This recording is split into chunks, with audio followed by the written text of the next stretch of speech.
j'ai dû en avoir peut-être 3. 3 sur... je sais pas combien de gens sont venus témoigner honnêtement sur cette page. Beaucoup. Beaucoup, beaucoup, mais ce serait dur à mettre un chiffre. Donc sur l'ensemble de tous ces témoignages, je pense que les témoignages, il y en a des centaines et des centaines sur les expériences de mort imminente, honnêtement. Mais voilà, sur ces centaines, il y en a peut-être que 3 qui ont fait une expérience de mort imminente négative. Un, il a vu le purgatoire. Un a vu l'enfer. Et puis une autre personne, c'était un blackout complet. Rien. C'était le néant. Noir total. Et c'était plutôt traumatisant.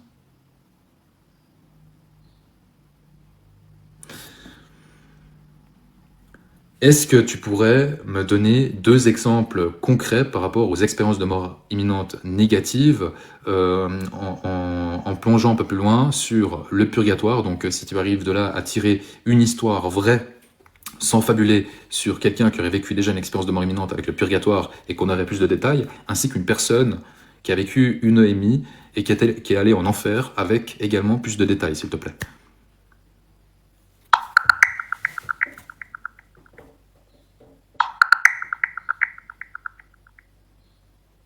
Certaines personnes ayant vécu des expériences de mort imminente négatives ont rapporté des visions très marquantes. Par exemple, le docteur Maurice Rawlings, qui a étudié de nombreux cas, a raconté l'histoire d'un patient qui, après un arrêt cardiaque, a eu la sensation de se retrouver en enfer, entouré de créatures effrayantes et de souffrances.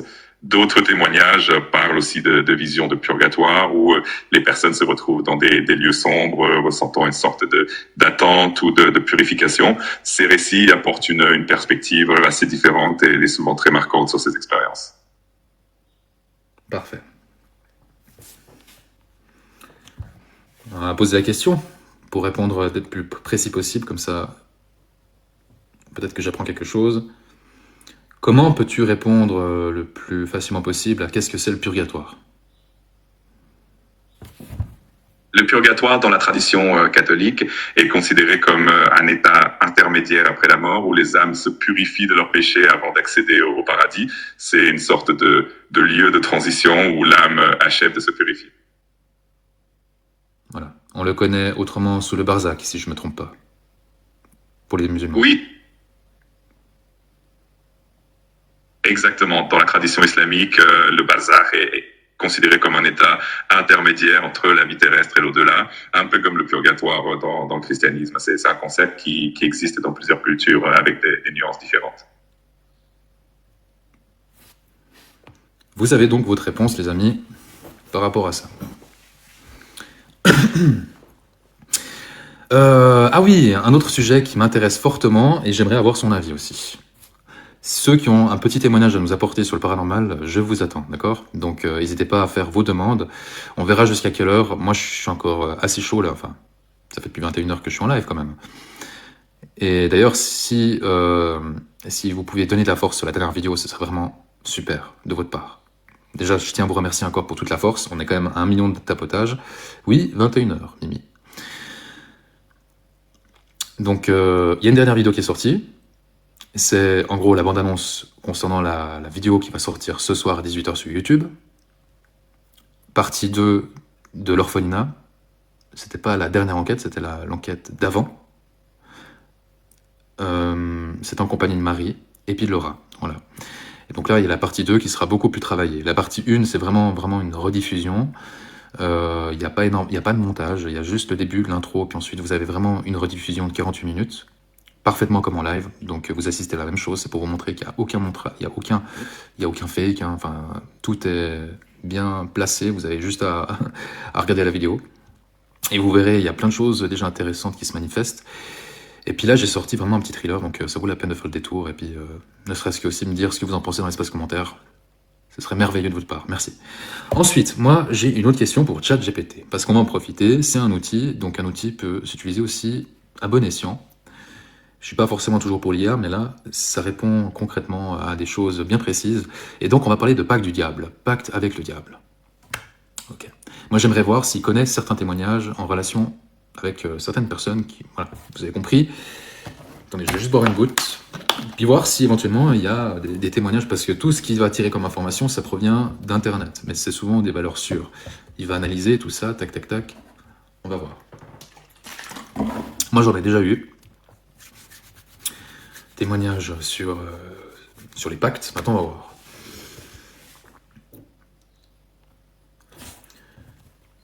Est-ce que tu peux nous mettre en immersion totale avec un témoignage réel provenant d'une personne qui aurait pactisé avec le diable, s'il te plaît?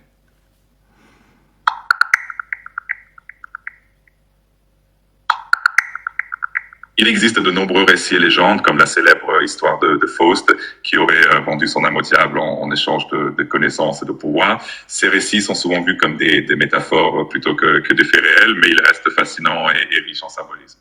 D'accord. Moi, j'aimerais que tu me cites maintenant une histoire réelle, d'accord, sans fabuler, quelque chose, une histoire qui est plutôt moderne, une histoire qui s'est passée au grand maximum dans les 10 dernières années, que tu connais ou que tu peux trouver facilement sur Internet et qui est une valeur sûre, d'accord, sans fabulation.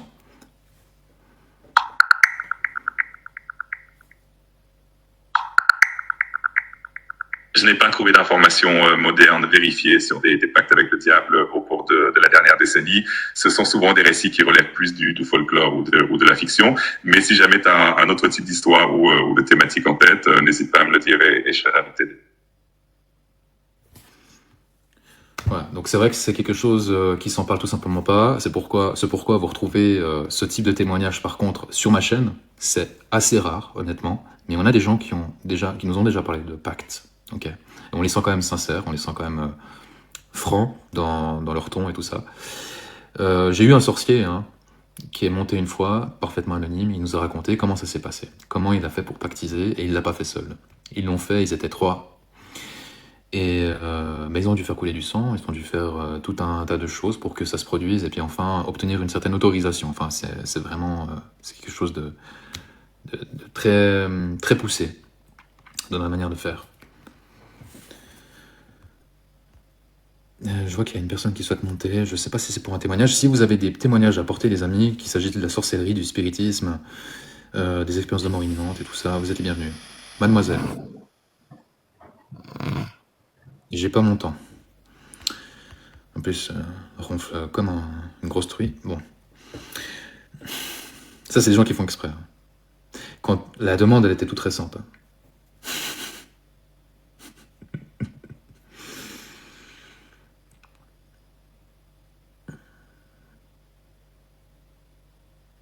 Ah oui, par contre, il y a effectivement... Alors, on parle pas directement de pacte avec le diable, mais on parle rituel et sacrifice au nom de Satan. Est-ce que tu pourrais me donner une histoire assez récente concernant un sacrifice au nom de Satan qui a eu lieu? J'ai cru entendu dire une fois une bande d'amis qui s'étaient mis en commun accord pour que l'un d'entre eux saute d'un pont pour servir de sacrifice. Est-ce que tu retrouves l'information? Est-ce que tu pourrais nous réciter l'histoire à nouveau, s'il te plaît?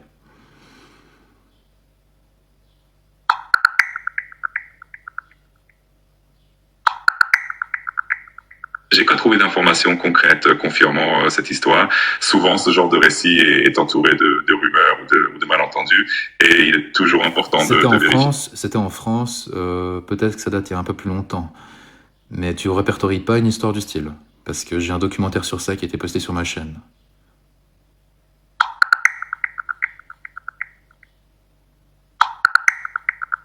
J'ai pas trouvé d'informations précises confirmant cette histoire de sacrifice en France, mais il est possible que ce soit une anecdote qui a circulé sans être largement documentée. Si tu as un documentaire sur... Ça a été médiatisé.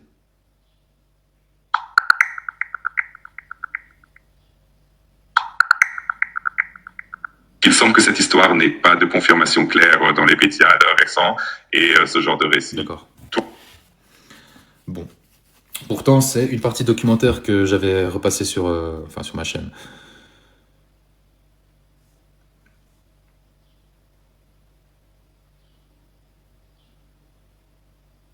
Un sorcier, surtout avec l'hérédité, ne peut pas pactiser pour lui déjà. Sauf que la personne en question qui était montée une fois n'était pas sorcier de base, n'avait rien à voir avec ce monde, n'était pas du tout sensible même aux énergies. Et donc il a pu clairement pactiser. Et du jour au lendemain, enfin d'une seconde à l'autre, d'une seconde à l'autre, il m'a dit que c'était une possession volontaire totale. Et il a pu ressentir dans l'immédiat carrément de nouveaux pouvoirs, tu vois. Ça a été très très rapide. Et suite à ça, il nous a raconté plein d'histoires. Il y a des trucs vraiment très très effrayants.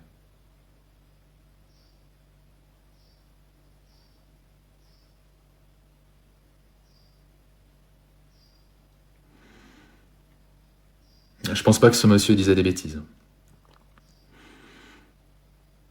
Le fameux pont du diable, il y en a plusieurs. Il y en a plusieurs dans le monde. Et puis il y en a un en Suisse, qui se situe vers le Gothard, par là-bas. Mais j'y suis allé, hein, je me suis rendu. Et je voulais activer un Ovilus là-bas, mais finalement on n'a pas eu énormément de temps. Il était occultiste. Oui, il est devenu. Il l'est devenu.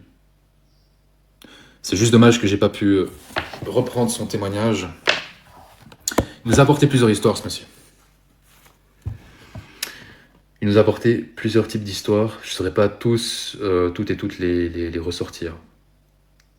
Mais franchement, ça a été très loin dans son délire. Et depuis, on n'a plus de nouvelles. Il nous a dit qu'il passerait 3 fois, il est monté 3 fois, et ensuite il est parti à tout jamais. On l'a plus jamais revu.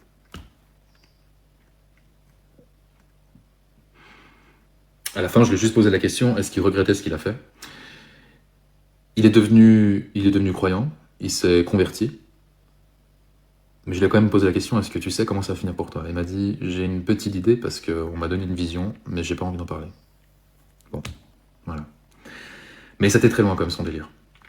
Et de là, une fois, je ne veux pas répliquer toute l'histoire, mais en gros, dans ce monde-là, entre sorciers, ça va pas, si vous avez besoin d'un ingrédient, si vous avez besoin d'un service, tout simplement. Comment expliquer ? Si vous avez besoin d'un service, ils vont pas vous le faire payer. C'est en fait, c'est une forme de troc, comme on me l'a expliqué. Il m'a dit, il y a une dame justement qui lui avait demandé est-ce qu'il pouvait lui transférer des photos de fœtus. Parce que c'était pour son chien étant en fin de vie, elle tenait vraiment à son chien. Donc elle était prête à faire tout et n'importe quoi. Il n'a pas cherché plus loin, il a été se servir de photos sur internet, ce pourquoi n'allez jamais publier les photos de grossesse, les photos de vos enfants. On parle aussi de sorcellerie, il y en a plein de témoignages là-dessus, sur ma page. Bref, il a fait un transfert énergétique à partir des fœtus sur le chien. Le lendemain, le chien revivait, il a pu vivre je ne sais pas combien d'années. Par contre, les fœtus, concernant ces êtres qui ont peut-être grandi avec le temps, on ne sait pas ce qu'ils sont devenus. Voilà. Il y a un prix à payer. Donc ça, c'est une histoire parmi tant d'autres, hein, mais il y a des trucs... lui, après, il était vraiment plus axé sur tout ce qui était business, à ce que, par exemple, une friterie fonctionne bien. Donc, certains types de rituels pour que des commerces fonctionnent. Et t'as compris, c'est le principal. Ah oui. Non, ça fonctionne pas comme ça, mais...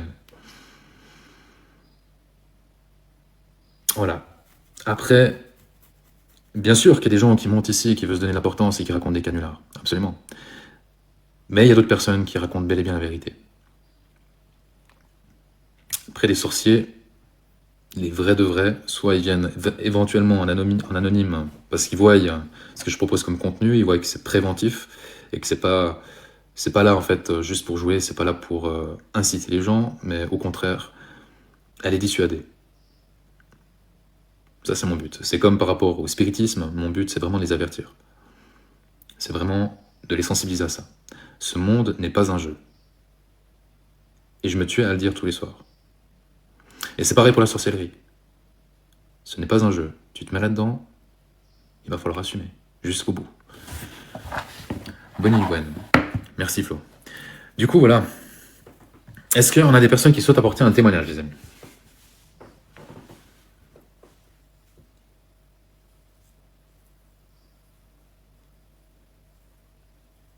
On est à 1 million de tapotages, ça c'est quand même extraordinaire.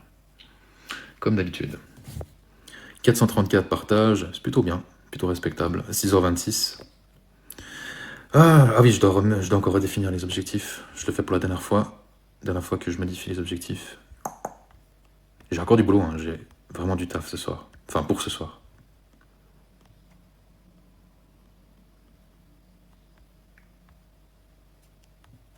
Donc si quelqu'un encore a une petite histoire à nous raconter, une petite anecdote croustillante sur le paranormal, en général, hein, ça peut être tout et n'importe quoi, mais quelque chose de véridique, je compte sur vous.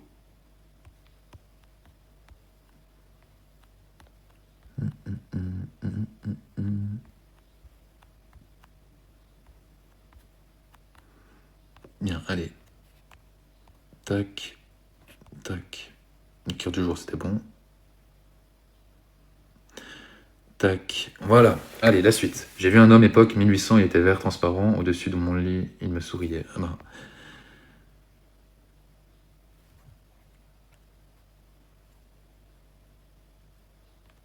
C'est des choses qui arrivent. Hein. On a des témoignages des gens qui sont arrivés sur un lieu, et puis il y a eu comme un changement temporel, tu vois. Genre, ils sont ramenés dans le passé, et puis ils voient des personnes qui sont pas là, en fait, qui sont décédées. Ils reviennent l'année plus tard, enfin, une année après, vu qu'ils ont bien apprécié le B&B. Puis en fait, ils arrivent devant, ils voient le lieu qui est complètement abandonné, et là, il y a une personne qui arrive, et qui leur dit « Mais qu'est-ce que vous faites là ?» Bah, je sais pas, on est venu l'année passée pour passer nos vacances ici. Impossible, le lieu il est abandonné depuis plus de 20 ans. On a une histoire dans ce style-là. Je sais pas si certains étaient présents. C'est... Enfin, il y a plein de types d'histoires, c'est hallucinant. Malaise, contradiction, soumission, gars, signe de tromperie. Pourquoi tu nous notes ça, toi? Ah ouais, j'avais pas lu ton premier message. Ma maison date du 16e. Bah, force à toi. La mienne datait aussi, enfin celle où j'ai grandi, elle datait aussi du 16e.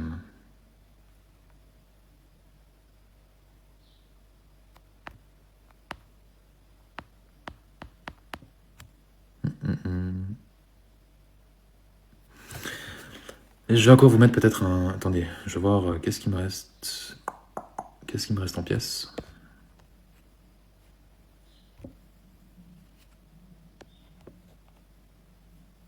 Allez, un petit coffre à 100 pièces pour vous. 6h29.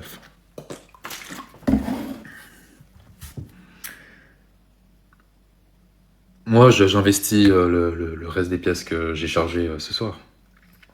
Je me mets toujours un petit budget que je mets ensuite à disposition pour vous. Pour ceux qui peuvent prendre le cœur du jour. Ça, c'est aussi super important. On est bientôt à 700 membres, cœur du jour. C'est pas rien. D'autres gros liveurs, ils ont pas ça. Hein. Bah, Hadès, l'intention, je le rappelle tous les jours, quand je parle de sorcellerie, c'est toujours l'intention qui compte. C'est toujours une question de bonne ou mauvaise intention. Et de là, tu peux déjà aller très très loin. Sans passer par la sorcellerie, par juste la mauvaise intention, tu peux déjà bien faire du mal comme ça. Et puis l'école, en tout cas, il y a aussi des écoles de sorcellerie, c'est basé sur ça. Ne serait-ce que par le regard. Juste par un regard, ça peut en dire long. T'as pas dormi? Non, toujours pas. Tu vois, j'ai les yeux bien vitreux, mais satisfait parce qu'on a quand même passé un bon live ensemble. Donc le live, c'est produit, enfin, le live, je sais plus parler. Le live, c'est réparti en 2 parties. Témoignages, et puis ensuite une session Spirit Box avec tous les appareils derrière. Et puis on a repris les témoignages aux environs de 5h30, 6h moins quart, je sais plus. Non, j'ai pas mangé encore. J'ai mangé 2 bars Farmer. C'est tout. Le truc, c'est que j'ai pas eu énorme de temps à disposition pour faire la bande-annonce concernant la vidéo qui sort ce soir. Donc j'ai préféré me concentrer là-dessus. Je me suis dit non. Je me suis dit ce soir, faut que ça sorte. Faut que Purée, je commence à fatiguer, sérieux. Il faut que la bande-annonce sorte ce soir. Et c'est sorti. Même si je dois pas manger. Merci Flo. N'oubliez pas le coffre dans 20 secondes. Pour ceux qui peuvent prendre le cœur du jour.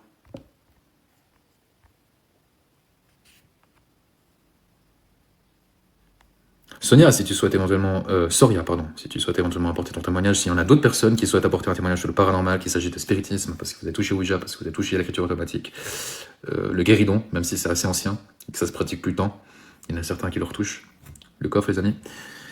Et puis, cartomancie, ça en fait partie. Lorsque vous prévoyez mal le truc, vous purifiez pas, vous pratiquez ça dans un lieu chargé, c'est pas du tout bon à faire, c'est fortement déconseillé. Merci Sérénité, merci Anaïs. Vide. Ah, moi je fais ce que je peux, hein. J'ai offert des coffres toute la nuit avec des sacs et tout ça. Soyez contents que je sois déjà encore en live, hein. Je me donne au grand maximum. Ah oui, pour les arrivants, il y a des news par rapport aux enquêtes qui vont suivre. J'ai eu une proposition d'un monsieur, ça, on doit regarder en privé. Ok ? Proposition d'un monsieur qui est détenteur d'une forteresse, un énorme château, en Alsace, qui m'a proposé, est-ce que t'es intéressé ? Oui, non. Il y a plusieurs enquêteurs qui devaient venir, ils n'ont jamais osé. Personne n'a jamais osé. Les seuls qui sont venus, ils se sont chiés dessus, ils sont repartis en courant. Toi qui es sérieux, apparemment, tu cherches une forteresse. Vas-y, on regarde. Apparemment, ce monsieur, c'est pas n'importe qui en plus. Il m'a dit juste une chose. Il faut qu'on regarde avec les autorités locales. Donc la police. Il m'a dit, c'est pas un souci. On a juste discuté d'une date avec eux. Je vais pas pouvoir filmer n'importe comment. Ne serait-ce que l'extérieur et tout ça, ça risque d'être assez tendu pour vous montrer l'extérieur. Mais l'intérieur, ça va être ouf. Il m'a dit, c'est tellement immense qu'il faut une journée complète pour faire le tour. Une journée complète. Donc, j'avais prévu un week-end, je crois que ça va pas suffire. Si je vais là-bas, j'aurai vraiment besoin de votre force. Il y a de fortes chances à ce que j'ouvre le live en public, pour une fois, pour un lieu exceptionnel, comme ça. Comme ça, ça laisse la chance à tout le monde d'être là. Et c'est surtout que j'aimerais bien avoir pour une fois un live où on dépasse 2000 personnes, voire 3000 personnes. Pourquoi pas 5000 personnes? Non, c'est pas des conneries, hein. On est facilement nombreux en live. On a fini quand même un live abonnement étoile le week-end passé avec plus de 800 personnes. C'est énorme. Donc là, je laisserai la chance à tout le monde de pouvoir venir. Ça montre aussi que je suis pas là que pour les abonnements étoiles, je suis là aussi vraiment pour partager ma passion. Et puis, c'est une proposition juste exceptionnelle. Ouais, c'est ça. Donc ça, c'est à définir. Ça va se faire. Moi, c'est pas une question de déplacement, c'est vraiment une question d'organisation et d'autorisation. Là, c'est un live exceptionnel où il y a des autorisations spéciales et tout ça. Alors, ça va suivre. Entre deux, il y aura une enquête paranormale qui sera menée ce week-end. C'est pas sûr à 100%. Je dois encore mener mes recherches. Il faut savoir qu'en Suisse, et là, je vais encore vous le montrer parce que vous l'avez pas entendu. Attention. Est-ce qu'en Suisse, il est plus compliqué de mener une enquête paranormale qu'à l'étranger, comme en France, en Italie, en Espagne? Et si oui, pourquoi? Oui, c'est souvent un peu plus compliqué en Suisse, notamment parce que les lieux abandonnés ou historiques sont généralement mieux protégés et surveillés. Il y a aussi des réglementations plus strictes en matière de propriété privée et de patrimoine. En France, en Italie ou en Espagne, il y a peut-être un peu plus de liberté ou de lieux accessibles, ce qui rend les enquêtes paranormales un peu plus faciles à organiser. Même la Belgique, hein, c'est aussi plus facile de mener une enquête en Belgique que de mener une enquête en Suisse, on est d'accord. Et sans que tu rentres dans mon sens. Tu le dis de manière neutre, tout ça. Oui, de manière générale, c'est vrai que la Belgique, comme certains autres pays voisins, a parfois des réglementations un peu plus souples, ou en tout cas des lieux qui sont plus facilement accessibles pour les enquêtes paranormales. La Suisse, elle a tendance à être plus stricte sur la préservation des lieux et le respect de la propriété, ce qui peut compliquer un peu les choses. Donc, on est d'accord que si tu te fais pincer lors d'une enquête paranormale sur un lieu, déjà ce lieu, même abandonné, il est majoritairement, si ce n'est pas toujours, il appartient toujours en fait à un propriétaire, et que si tu te fais coincer, la personne en question, donc le propriétaire, peut porter plainte contre toi pour violation de domicile. Oui, c'est exact. En Suisse, même les lieux abandonnés appartiennent généralement à un propriétaire et si on s'y introduit sans autorisation, cela peut effectivement être considéré comme une violation de domicile. Le propriétaire a tout à fait le droit à porter plainte et cela peut entraîner des conséquences juridiques. D'accord. Et à force d'enchaîner les plaintes pour violation de domicile, qu'est-ce que moi j'engendre? Si jamais il y a plusieurs plaintes qui s'accumulent pour ce genre de fait, ça peut mener à des sanctions plus sévères, comme des amendes plus importantes, voire dans certains cas des peines de prison avec sursis, par exemple. Ça peut aussi entraîner un casier judiciaire, ce qui n'est jamais idéal. Donc, c'est toujours mieux de rester prudent et de s'assurer d'avoir les autorisations nécessaires pour ce genre d'exploration. Voilà. Donc vous le voyez, je demande à ce qu'il nous donne les informations sans fabuler et de manière neutre, pas qu'il rentre dans mon sens. Ça, c'est vraiment important de préciser avec ChatGPT. La Suisse, non, même pas besoin de passer par ChatGPT, ça je le sais déjà. J'ai mené bien des enquêtes. Enfin là, j'enchaîne vraiment de plus en plus. Puis ces derniers mois, je me suis fait passer